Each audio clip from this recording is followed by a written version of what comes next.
நேயர்களுக்கு வணக்கம். ஸ்ரீ ஆண்டாளர் பொறியியல் கல்லூரி வழங்கும் இலக்க நிகழ்ச்சிக்கு உங்களை அன்புடன் அழைக்கின்றேன். இந்த நிகழ்ச்சியில் 12ஆம் வகுப்பு முடித்த மாணவர்கள் மேற்கொண்டு என்ன படிக்கலாம் என்பதை பற்றி கல்வி விரிவுரையாளர்களை வைத்து பேராசிரியர்களை வைத்து பல்வேறு கோணங்களில் விளக்கி வருகின்றோம். அந்த வகையில் இன்றைய தினம் மருத்துவம், பொறியியல், இதை தவிர கலை அறிவியலை தவிர பிற பாடப்பிரிவுகள் என்ன படிக்க முடியும் என்பதை பற்றி நேயர்களுக்கு விளக்கம் அளிப்பதற்காக கல்வியாளர் காயத்ரி அவர்கள் வருகை தந்திருக்கின்றார். வணக்கம் மேடம். அடிப்படையில் மாணவர்கள் தமிழகத்தை பொறுத்தவரையில் பெற்றோர்கள் மற்றும் மாணவர்களுடைய இலக்கு என்பது முதலில் மருத்துவம், பொறியியல், அதை அடுத்த பிறகு கலை கல்லூரியை சார்ந்து இருக்கிறது. இது தவிர பாடப்பிரிவுகள் வேற எந்தெந்த பாடப்பிரிவுகள் இருக்கு, அது முடித்த பிறகு வேலைவாய்ப்புகள் எப்படி இருக்கிறது என்பதை பற்றி சொல்லுங்க. இன்றைக்கு பெரும்பாலான மாணவர்களுடைய மாணவர்களாக இருக்கட்டும், அவர்களுடைய பெரும்பாலான இலக்கு வந்து இன்ஜினியரிங்கை நோக்கி இருக்கு. அதே இன்ஜினியரிங்கை பார்த்தீங்கன்னா கன்வென்ஷனல் கோர்சஸ் ஒரு மேக்சிமம் ஒரு 8 to 10 கோர்சஸ், இது மட்டும்தான் நம்ம எல்லாருமே மெக்கானிக்கல், ஏரோநாட்டிக்கல், இப்ப கொஞ்ச நாளா வந்து ஏரோநாட்டிக்கல், சிவில், இப்போ ஒரு for the past 3-4 years architecture. So இதை தவிர நமக்கு வந்து ஒரு கன்வென்ஷனல் கோர்ஸை தவிர நம்ம வேற எங்கேயுமே வெளியில போறது இல்ல. பட் நியர்லி 60 கோர்சஸ்க்கு மேல இன்ஜினியரிங் கோர்சஸே நம்ம இந்தியாவிலேயே இருக்குது.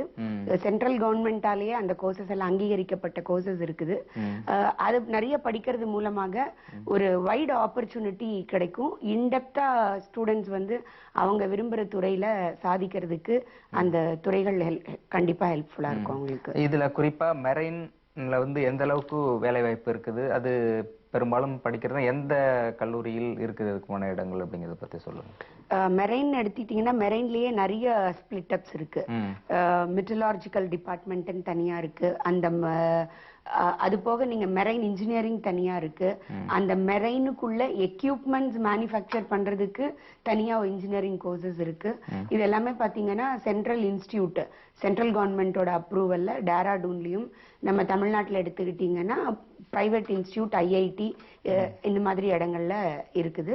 இது எல்லாமே அங்கீகரிக்கப்பட்டதுதான். கண்டிப்பா அவங்க அதுல ஜாயின் பண்றது மூலமாக அவங்களுக்கு என்ன அப்படின்னு சொன்னீங்கன்னா இன்டெப்தா அவங்க ஒரு துறையில சாதிக்க முடியும்.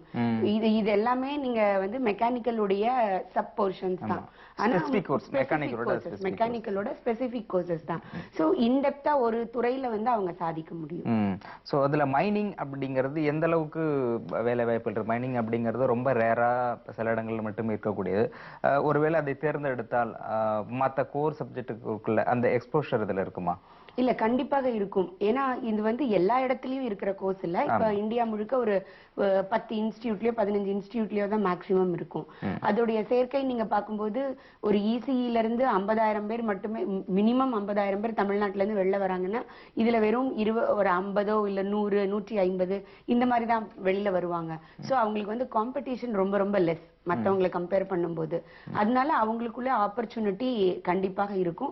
ஏன்னா இன்னைக்கு வந்து நமக்கு இன்ஃப்ராஸ்ட்ரக்சர்லயும் சரி, இண்டஸ்ட்ரி லெவல்லயும் சரி, இந்தியா வந்து ஒரு அடுத்த பயணத்தை நோக்கி போய் கொண்டிருக்கின்ற இந்த நேரத்துல வந்து இந்த மாதிரி துறை சார்ந்த படிப்புகள் அவங்களுக்கு நல்ல வேலை வாய்ப்பை உருவாக்கும். இதுல சேஃப்டி ஃபயர் இன்ஜினியரிங் அப்படிங்கிறது பெரும்பாலும் இண்டஸ்ட்ரியில இருக்கிறவங்க இதுக்காக தனியா டிப்ளமோ கோர்சஸ் படிக்கிறவங்களை பெரும்பாலும் எடுப்பதாகவும் சொல்லப்படுகிறது. அதுல பர்டிகுலரா இன்ஜினியரிங்லே இது ஒரு பாடப்பிரிவு தனியாக இருந்தாலும் அது படித்தால் எப்படி வேலை வாய்ப்பு இருக்கிறதுங்க? இருக்குது. நம்ம இந்தியாவிலே பாத்தீங்கன்னா கொச்சியில இருக்குது, நம்ம தமிழ்நாட்டுல கன்னியாகுமரியில ஒரு காலேஜ்ல இருக்குது.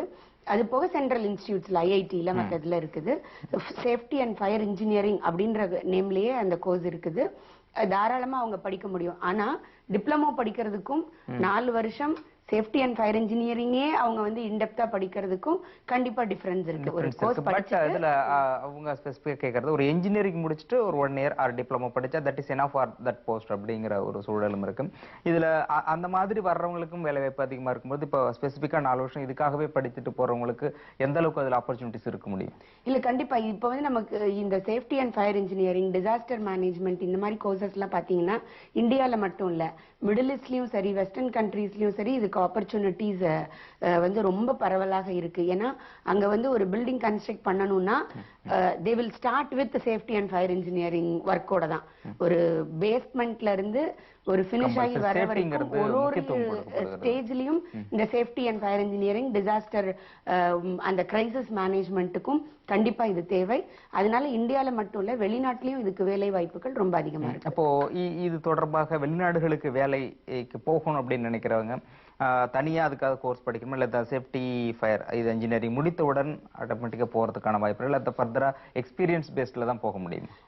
இல்ல, ஆக்சுவலி இந்த மாதிரி எந்த அப்ராட் வந்து இவ்வளவு எக்ஸ்பீரியன்ஸ் இருக்கணும் அப்படின்னு இந்த மாதிரி கோர்சஸ்க்கெல்லாம் சொல்றது இல்லை. ஏன்னா இப்போ ஒரு 1,00,000 பேர் ஒரு கோர்ஸ் முடிச்சுட்டு வெளியில வந்தாதான் ஃபில்டரிங் அப்படின்ற இதுல வந்து நம்ம இத்தனை வருஷம் எக்ஸ்பீரியன்ஸ் இந்த மாதிரிலாம் நம்ம சொல்ல முடியும். பட் இது வந்து ஸ்பெசிபிக்கா அந்த துறைக்காக மட்டுமே படிக்கக்கூடிய படிப்பு.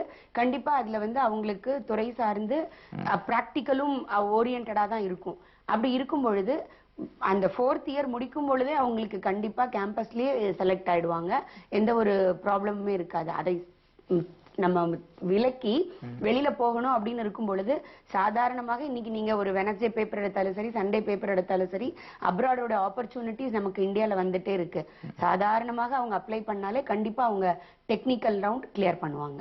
அப்ராட் போகும்போது இதை தவிர அடிப்படை கல்வி தகுதி சேஃப்ட் இன்ஜினியரிங், சேஃப்ட் ஃபயர் அண்ட் இன்ஜினியரிங், இதை தவிர அவர் வெளிநாடு போகணும் அப்படின்னா வேற ஏதாவது சப்போர்ட்டிங் கோர்சஸ் படிக்கணுமா?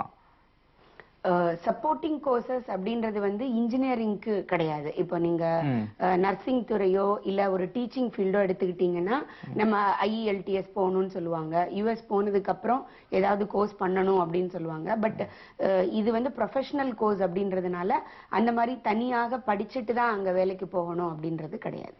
இல்ல இதுல சிலர் சொல்லப்படுகின்ற விஷயம், என்ஜினியரிங் கோர்ஸ் சப்ஜெக்ட் எடுக்கிறவங்களுக்கே வேலை வாய்ப்பு இல்லை, இது ரொம்ப ரேர்லியான ஒரு கோர்ஸா இருக்குது, எப்படி நம்பி எடுக்க முடியும், முடித்த பிறகு எந்த அளவுக்கு வேலைவாய்ப்பு இருக்குன்னா நீங்க சொல்ற மாதிரி ஆட் கொஞ்சம் வந்திருந்தாலும் கூட கேம்பஸ்ல அந்த அளவுக்கு செலக்ட் ஆயிருக்கிறாங்களா, ரிசல்ட் அப்படிங்கிறது மிகவும் குறைவாக இருக்கிறது. ஸோ இது ஒரு 4 ஆண்டுகள் அப்படிங்கிறது படித்து முடித்தவுடன் வேலை அப்படிங்கிற ஒரு கன்ஃபர்மேஷன் இருந்தா பண்ணலாம். ஸோ ஒரு ஆஸ்லேஷன் இருக்கிற இந்த மாதிரி தான் இருக்கு இந்த மாதிரி கோர்சஸ்லாம். இல்ல அப்படி நம்ம சொல்ல முடியாது. ஏன்னு நீங்க கேட்டீங்கன்னா இந்த கோர்ஸுக்கு இருக்கக்கூடிய அந்த நம்பர் ஆஃப் அவுட்கமிங்கும் நார்மல் கோர்சஸ்க்கு இருக்கக்கூடிய அவுட்கமிங்கும் வந்து 150க்கு மேலே கூட நம்ம சொல்லலாம். இதுல 10 பேர் வராங்கன்னா மத்ததுல 1000 பேருக்கு மேல வருவாங்க. அதனால இவங்களுக்குடைய ஜாப மத்தவங்க வந்து பறிக்கிறதுக்கு வாய்ப்பு கிடையாது. இதுல அடுத்தது டிசாஸ்டர் மேனேஜ்மெண்ட்ல வருது. ஸோ டிசாஸ்டர் இயற்கை பேரிடர்னு சொல்லக்கூடியது, அதுல எந்த அளவுக்கு வாய்ப்பு புதுமையாக சில பெற்றோர்கள் மாணவர்கள் கூட வழக்கமாக இருக்கின்ற ஒரு பாடப்பிரிவு எடுப்பதை விட புதிதாக எடுக்கக்கூடிய பாடப்பிடித்தல் உடனடியாக வேலைக்கு, ஏன்னா அதில் தான் அதிக முதல்ல வருகின்ற பொழுது அப்படிங்கிறது. அதுல டிசாஸ்டர் அப்படிங்கிறதுக்கான இயற்கை பேரிடர் சமீப காலங்களில் சுனாமி, அடுத்தடுத்து வெள்ளப்பெருக்கு அப்படிங்கிற இது இந்தியாவில் அதிகமாக அச்சுறுத்தி வருகின்ற சூழலில் இந்த டிசாஸ்டர் மேனேஜ்மெண்ட் முக்கியத்துவமாக கருதப்படுகிறது. ஆனால் அதற்கான வேலை வாய்ப்புகள் எந்த அளவுக்கு இருக்கும்? அது மாதிரி பேரிடர் வருகின்ற பொழுது மட்டும்தானே வேலை வாய்ப்பு இருக்கிறது. ஸோ அது முடித்த பிறகு பரவலாக தொடர்ச்சியாக அவர்களுக்கு வேலை வாய்ப்பு இருக்குமா? அது நம்பகத்தன்மையுடைய பாடப்பிரிவா அப்படின்னு கேள்வி இருக்கிறது. கண்டிப்பாக நம்பகத்தன்மையுடையதுதான். எப்படி நீங்க கேட்டீங்கன்னா இன்ஜினியரிங் சைட்லயே டிசாஸ்டர் மேனேஜ்மெண்ட் ஃபர்ஸ்ட் அசாம் யூனிவர்சிட்டியில ஸ்டார்ட் பண்ணாங்க. அதுக்கப்புறம் பாத்தீங்கன்னா நமக்கு IITலயும் அந்த கோர்சஸ் இருக்கு. அது போக நிறைய வேலை வாய்ப்புகள் உருவாகி கொண்டிருக்கின்ற காரணத்தினாலதான் MBAலயே பாத்தீங்கன்னா ஒரு ஸ்பெஷலைசேஷன் தனியா டிசாஸ்டர் மேனேஜ்மெண்ட்டுக்கு அப்படின்னு சொல்லிட்டு ஒரு ஸ்பெஷலைசேஷனை கொண்டு வந்திருக்கிறாங்க. ஒரு வேலை வாய்ப்பு இருக்கு அப்படின்றதுனாலதான் அதுல உங்களுக்கு வந்து மேலாண்மை புலம் வேணும் அப்படின்றதுனாலதான் மேனேஜ்மெண்ட் சைட்ல அந்த கோர்சஸ் ஒரு PG லெவல்ல இன்ட்ரோடியூஸ் பண்றாங்க. சோ இன்ஜினியரிங் ஒரு சைடு டெக்னிக்கல் சைடா இருந்தா கூட அதோடைய மேலாண்மை லெவல்ல PG லெவல்ல வரதுக்காக தான் இந்த ஸ்பெஷலைசேஷன் கோர்சஸ் கொடுக்குறாங்க. ரொம்ப நல்ல ஆப்பர்ச்சுனிட்டிஸ் இருக்கு இன்னைக்கு டிசாஸ்டர் மேனேஜ்மெண்ட்டுக்கு. ஒரு பீரியட்ல பாத்தீங்கன்னா நீங்க சொன்ன மாதிரி பேரிடர் வரும்பொழுது மட்டும்தான் மேனேஜ்மெண்ட பத்தி நமக்கு ஞாபகம் வரும், நம்ம அதை பத்தி யோசிப்போம். பட் இப்ப வந்து பரவலாக பேசப்படுது. ஏன்னா நமக்கு சுனாமி வந்தப்பதான் அந்த சுனாமின்ற வேர்டே நமக்கு தெரிய ஆரம்பிச்சது. ஆனா இன்னைக்கு வந்து குழந்தைகள் லெவல்ல நம்ம அதை பத்தி புரிய வச்சிருக்கிறோம். எப்படி நம்ம அந்த பீரியட்ல நம்மளை காப்பாத்திக்கணும் அப்படின்ற அடிப்படை அறிவு பள்ளிகள்லயே கொடுக்கணும்னு சொல்றாங்க. கல்லூரிகள்ல அதை ஒரு அட்லீஸ்ட் ஒரு நான் கிரெடிட் கோர்ஸாவது இன்ட்ரோடியூஸ் பண்ணணும் அப்படின்ற டிபேட்ஸ் போயிட்டு இருக்கு. கண்டிப்பாக இதுக்கு ஆப்பர்ச்சுனிட்டி இவ்வளவு தூரம் அந்த நாலேஜ் ஸ்ப்ரெட் பண்ணிட்டு இருக்காங்க. ஸ்ப்ரெட் பண்ண முடியுது. இது ஆர்கிடெக்ட் அப்படிங்கிறது ஒவ்வொரு இப்ப சிவில், நாவல், அது போன்ற ஆர்கிடெக்சருங்கிறது இப்ப சமீப காலத்தில் ஒவ்வொரு துறையும் சார்ந்து அதிகமாக பேசப்படுகிறது. இது ஆர்கிடெக்ட், நாவல் ஆர்கிடெக்ட் அப்படிங்கிறது ஒரு நல்ல கோர்ஸா சேரலாமா? அடிப்படையில் சேர்க்கின்ற பொழுது அதற்கான செலவுகள் அப்படிங்கிறது எவ்வளவு இருக்கும்? முடித்த பிறகு மற்ற பாடப்பிரிவுகளில் முடித்த அளவுக்கு எந்த அளவுக்கு வேலை வாய்ப்பு இருக்கோ அதே அளவுக்கான வாய்ப்புகள் இதில் இருக்குமா? கண்டிப்பாக. எப்படின்னு கேட்டீங்கன்னா, இந்த naval architect and marine engineering பொறுத்த வரைக்கும் இந்த ஆர்கிடெக்ட் கோர்ஸ் வந்து எஸ்பெஷலி ஃபார் நேவி அப்படின்னு நம்ம சொல்றோம். அதற்காகவும் அதோடைய துறை சார்ந்த எக்யூப்மெண்ட்ஸையோ இல்ல அந்த ரிலேட்டடா இருக்கிற டெக்னிக்கல் நாலேஜை இம்ப்ரூவ் பண்றதுக்காகவும் ஸ்பெஷலைஸ்டா இருக்க நேவல் ஆர்கிடெக்சர் அப்படின்னு சொல்றது. இதுவும் வந்து சென்ட்ரல் கவர்மெண்டாலேயே அப்சர்வ் பண்ணிக்கப்படுவாங்க. நல்லா படிக்கும் பட்சத்தில் அந்த 4th இயர்லயே கண்டிப்பாக சென்ட்ரல் கவர்மெண்டே அப்சர்வ் பண்ணிப்பாங்க. நம்மளுடைய நேவில இவங்களுக்குன்னு தனியா துறை இருக்கு, அந்த துறையில அவங்க எடுத்துக்கொள்ளப்படுவாங்க. அது மட்டும் இல்ல, யூபிஎஸ்சி எழுதுறதுக்கு இந்த சைட்ல இருந்து எழுதும் பொழுது அந்த யூபிஎஸ்சில இந்த கேட்டகரி போகும் பொழுது preferences will be given to them. Okay. இப்போ நாவல், அடிப்படையில் நாவலுங்கிறது கவர்மெண்ட் ஃபோர்ஸஸ்ல வர்றது. மெரைன்ங்கிறது முழுமையாக கப்பல் சார்ந்து வேலை செய்வது. நாவல் என்பது அரசாங்கத்தில். இதுக்கு ரெண்டுக்குமான வித்தியாசம் எந்த அளவுக்கு வேறுபடுது? இல்ல, இது இரண்டுமே வந்து கவர்மெண்ட் சார்ந்துதான் நம்ம வந்து பணிபுரிய முடியும். ஏன்னா நம்ம கிட்ட வந்து பிரைவேட்ல ஸ்டடீஸ் இருக்கே தவிர வேலைக்கு அப்படின்னு நம்ம போகும்பொழுது டைரக்டா சென்ட்ரல் கவர்மெண்ட்டுக்கு வேலைக்கு போகலாம். பட் அக்சசரிஸ் சொல்லுவோம்ல, இப்போ ஒரு எக்யூப்மெண்ட் மேனுஃபேக்சரிங் எடுத்துக்கிட்டீங்கன்னா எல்லாமே நம்ம கவர்மெண்ட் பண்றது இல்ல, நம்மளுடைய பப்ளிக் செக்டார்ஸும் பண்றாங்க. அந்த மாதிரி இடங்கள்லயும் இவங்களுக்கு வேலை வாய்ப்புகள் இருக்கு. இப்ப மெரைன் அப்படிங்கிறது வெளிநாடுகளில் இருக்கிற தனியார் கப்பல்களிலும் வேலை செய்ய முடியும். தொடர்ந்து 6 மாதம், 1 மாதம், 3 ஆண்டுகள் அப்படின்னு தொடர்ச்சியான வேலை பளு அப்படின்னு சொல்லப்படுகிறது. அது எந்த அளவுக்கு இப்போ இருக்கின்ற மாணவர்கள் அதை ஒருவேளை மெரைன் எடுக்கணும் அப்படின்றாங்க, அடிப்படையில் அதை பற்றி எதை தெரிந்து கொள்ள வேண்டும்? அவங்களுக்கு வந்து அந்த லைஃப் ஸ்டைலுக்கு நம்மளுடைய லைஃப் இப்படிதான் இருக்கும் அப்படின்றத முதல்ல அவங்க புரிஞ்சுக்குவாங்க. அது எல்லாமே உங்களுக்கு அந்த 4 இயர்ஸ் கோர்ஸ்லயே வந்து அந்த அடாப்டபிலிட்டி எப்படி அப்படின்றத அவங்க வந்து சொல்லி தந்துருவாங்க. அவர்களை தயார்படுத்திக் கொள்வார்கள்.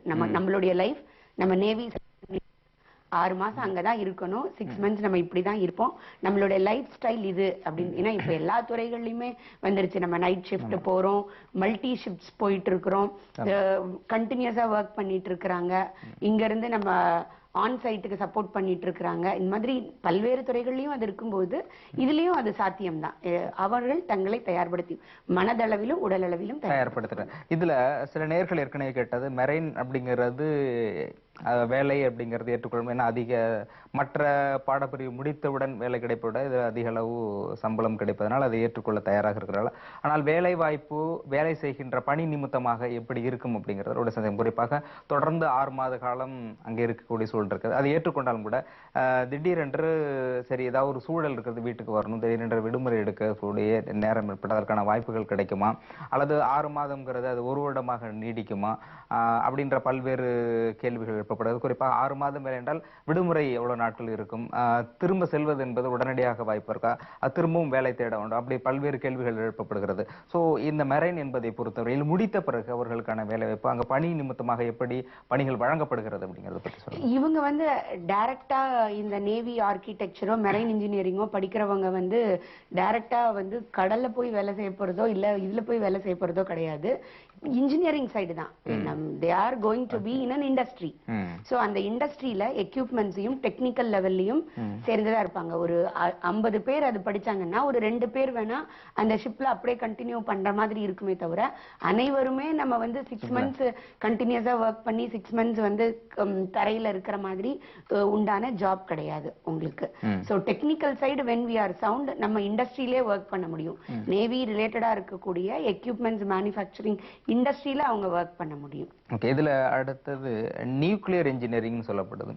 நியூக்ளியர் இன்ஜினியரிங் அப்படின்னு மாணவர்கள் தமிழகத்தை பொறுத்தளவில் இந்த கல்பாக்கம் என்பதும் அதை பற்றியான சில செய்திகளையும் அவர்கள் மனதில் நினைவுபடுவதாக சொல்லப்படுகிறது. அதில் குறிப்பாக நியூக்ளியர் எடுத்து அது தொடர்பாக வேலை செய்கின்ற பொழுது அதில் பாதுகாப்பான ஒரு துறையா அப்படிங்கிற அடிப்படையில் கேள்வி இருக்குது. அதுக்கான வேலை வாய்ப்புகளும் அந்த பாதுகாப்பான துறையா அப்படிங்கறத பத்தி சொல்லுங்க. இந்த நியூக்ளியர் இன்ஜினியரிங் அப்படின்னு நீங்க பாத்தீங்கன்னா இன்னைக்கு வந்து மின்சார தேவை வந்து எல்லாருக்குமே இருக்கு. நம்ம நாட்டிலேயே நம்ம தமிழ்நாட்டிலேயே கூடங்குளம் பிளான்ட் இருக்கு. அதுல ஒரு அடிஷனல் பிளான்ட் இனி வரப்போகுது. இன்னும் இந்தியால பல பிளான்ட்டை வந்து நிறுவ போறதா சென்ட்ரல் கவர்மெண்ட் சொல்லி இருக்கிறாங்க. அப்படின்ற பட்சத்துல இது வந்து எல்லா துறையிலயுமே பேரிடர் வரக்கூடியதோ இல்ல இழப்புகள் வரக்கூடியதோ சகஜம்தான். நடந்து போகும்போதே கண்டிப்பா கண்டிப்பா அப்படி இருக்கிற பட்சத்துல இவங்களுக்கு வந்து சேஃப்டி கண்டிப்பா நமக்கு வந்து சாதாரணமாக ஒரு பில்டிங்லயே சேஃப்டி அண்ட் ஃபயர் இன்ஜினியரிங் இவ்வளவு தூரம் இருக்கும்பொழுது ஒரு நியூக்ளியர் பிளான்ட் அப்படின்னா அது எவ்வளவு தூரம் தன்னாலேயே அது இயங்கக்கூடியதோ இல்ல ஒரு பேரிடர் வரும் பொழுது தன்னைத்தானே அது இயக்கத்தை ஸ்டாப் பண்ணி கொள்றதுக்கோ அனைத்து சிஸ்டமும் அங்க இருக்கும். அதனால அவங்க பயப்படவே தேவையில்லை. நியூக்ளியர் இன்ஜினியரிங் ஒரு நல்ல டெவலப்பிங் ஏரியா, ஒரு நீச் லெவல் ஆஃப் இண்டஸ்ட்ரி. உங்களுக்கு இன்னும் அதை யாரும் டச் பண்ணவே இல்லை. பெரும்பாலும் எடுக்கிறது தயக்கம் காட்டுகிறார்கள். அதுல இன்னும் அவர்களுக்கான கேள்வி என்னன்னா, இப்போ நியூக்ளியர் பிளான்ட் அப்படிங்கிறது தமிழகத்தை பொறுத்தவரை 2 இடம், இந்தியாவில் குறைவான இடங்கள். சோ பெரும்பாலும் வேலை வாய்ப்பு என்பது ஒரு அரிதாக இருக்கக்கூடிய ஒரு இடமாக இருக்கிறது. இப்போ கம்பேர் டு அதர்னா ஏதாவது இங்க இல்லைன்னா அடுத்ததுன்ற அவர்களுடைய தேடல் என்பது விரிவடைந்து கொண்டே இருக்கும். இது இந்த பர்டிகுலர் ஒரு செக்டார் ஒரு 10 இடம் 15 இடம் இதுக்குள்ளதான் இருக்கும். சோ இதுல இந்த படிப்பு முடித்து அதற்கான வேலையை தேடி அங்கே அவர்கள் முழுமையாக பணியாற்ற நீண்டகால வேலையாக செய்வதற்கு வாய்ப்பு இருக்குமா அப்படிங்கிறது? இல்ல, இப்ப நம்ம படிக்கிற எல்லாருமே வந்து உடனே வேலைக்கு போகணுன்ற கேட்டகரியில இருக்க மாட்டாங்க. ஒரு 60 பேர் இருந்தாங்கன்னா அதுல கண்டிப்பாக ஒரு 20 பேர் ஹையர் ஸ்டடிஸ் பண்ணலான்ற ஒரு யோசனைகள் இருக்கும். அதுல ஒரு 10 பேர் வந்து அப்ராடு போலான்ற மாதிரி இருக்கும். அதுவும் இந்த நியூக்ளியர் எனர்ஜி எல்லாம் பாத்தீங்கன்னா சைனாலையும் சரி ஜப்பான்லயும் சரி மத்த கிழக்கு ஆசிய நாடுகள்ல இன்னும் நிறையவே இருக்கு. நம்ம கிட்ட வந்து ரொம்ப கம்மியா இருக்கே தவிர நியூக்ளியர் இன்ஜினியரிங் வெளிநாடுகள்ல இன்னும் வேலை வாய்ப்புகள் ஜாஸ்தியா இருக்கு. ரிசர்ச் அண்ட் டெவலப்மெண்ட் ஏரியால ஸ்டில் ப்ராக்ரஸிங், இன்னும் ஆராய்ச்சி நடந்து கொண்டே இருக்கிறது. அப்படின்னு இருக்கும் பொழுது இதுக்கு வேலை வாய்ப்பு மட்டுமில்ல, ரிசர்ச் துறையிலையும் ஆப்பர்ச்சுனிட்டிஸ் நிறைய இருக்கு, வெளிநாடுகள்லயும் அதுக்கு வாய்ப்புகள் நிறைய இருக்கு. தொடர்ந்து பேசலாம் ஒரு சிறிய விளம்பர இடைவெளிக்கு பிறகு. நேர்களை இலக்கு நிகழ்ச்சியில் பொறியியல் மற்றும் மருத்துவம் சாராத பிற பாடப்பிரிவுகள் என்ன இருக்கு